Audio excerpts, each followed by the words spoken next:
Packaging மற்றும் material handling equipment கண்காட்சி compact and lock mat 250க்கும் மேற்பட்ட நவீன இயந்திரங்கள், மூலப்பொருட்கள் மற்றும் உபகரண உற்பத்தியாளர்களின் அணிவகுப்பு மே 31 முதல் ஜூன் 2 வரை சென்னை வர்த்தக மையத்தில். அனைவரும் வருக, அனுமதி இலவசம். அண்மை செய்தியாக பார்க்கிறோம்.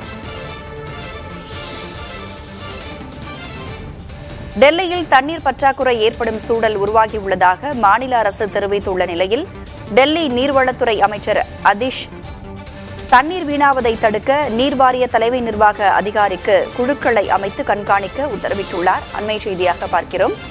குடிநீரை வீணாக்கினால் அபராதம் விதிக்கப்படும் என்றும் டெல்லி அரசு தெரிவித்திருக்கிறது. கூடுதல் விவரங்களோடு இணைந்திருக்கிறார் நமது செய்தியாளர். என்னென்ன உத்தரவுகள் பிறப்பிக்கப்பட்டிருக்கிறது? டெல்லி அரசு தரப்பிலிருந்து என்ன விளக்கம் கொடுக்கப்பட்டிருக்கிறது?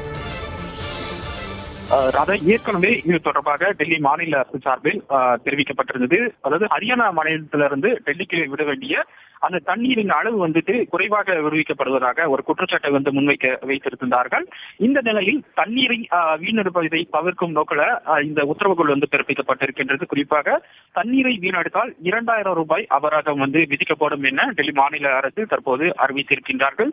இது தொடர்பாக இதனை கண்காணிக்கும் வகையில 200 குழுக்களை அமைக்கப்படும் எனவும், இந்த குழுக்கள் நகரத்தில் இருக்கக்கூடிய அனைத்து பகுதிகளுக்கும் சென்று குறிப்பாக அந்த தண்ணீரை பயன்படுத்தியது குடிநீர் பயன்பாட்டிற்காக அமைக்கப்பட்டிருக்கக்கூடிய அந்த குழாய்கள் மூலமாக அந்த தண்ணீரை பயன்படுத்தி வாகனங்களை கழுவுதல், அதே போல தொட்டியை நிரம்ப விட்டு அந்த தண்ணீரை வீணடித்தல் போன்ற விஷயங்களை கண்காணிக்கப்படும் எனவும், அதே போல குடிநீர் குழாய்களுக்கு அனுப்பப்படும் அந்த தண்ணீரை முறைகேடாக வணிக ரீதியாக பயன்படுத்துதல், கட்டுமான பணிகளுக்கு பயன்படுத்துதல் ஆகியவற்றை இந்த குழுக்கள் கண்காணித்து நடவடிக்கை எடுக்க வேண்டும் என்ற ஒரு உத்தரவு பிறப்பிக்கப்பட்டிருக்கின்றது. 200 குழுக்கள் அமைப்பதற்கான ஒரு உத்தரவை மாநில நீர்வளத்துறை அமைச்சர் அதிஷி அந்த நீர்வளத்துறையினுடைய நிர்வாக தலைமை அதிகாரிக்கு ஒரு உத்தரவை பிறப்பித்திருக்கின்றார். அதன்படி நாளை காலை 8 மணி முதல் இந்த குழுக்கள் செயல்பட தொடங்கும் எனவும் தெரிவிக்கப்பட்டிருக்கின்றது. ஏற்கனவே டெல்லியை பொறுத்தவரை அதிகப்படியான இந்த வெப்ப அலைக்கு மத்தியில் தண்ணீர் பிரச்சனை அடுத்த ஒரு விஸ்வரூபம் எடுத்திருக்கின்றது. இதனை தவிர்க்கும் நோக்கில்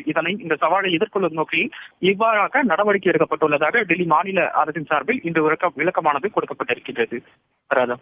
விவரங்களுக்கு நன்றி ராஜீவ். பேக்கேஜிங் மற்றும் மெட்டீரியல் ஹேண்ட்லிங் எக்யூப்மெண்ட் கண்காட்சி காம்பேக்ட் அண்ட் லாக் மேட் 250க்கும் மேற்பட்ட நவீன இயந்திரங்கள், மூலப்பொருட்கள் மற்றும் உபகரண உற்பத்தியாளர்களின் அணிவகுப்பு மே 31 முதல் ஜூன் 2 வரை சென்னை வர்த்தக மையத்தில். அனைவரும் வருக, அனுமதி இலவசம்.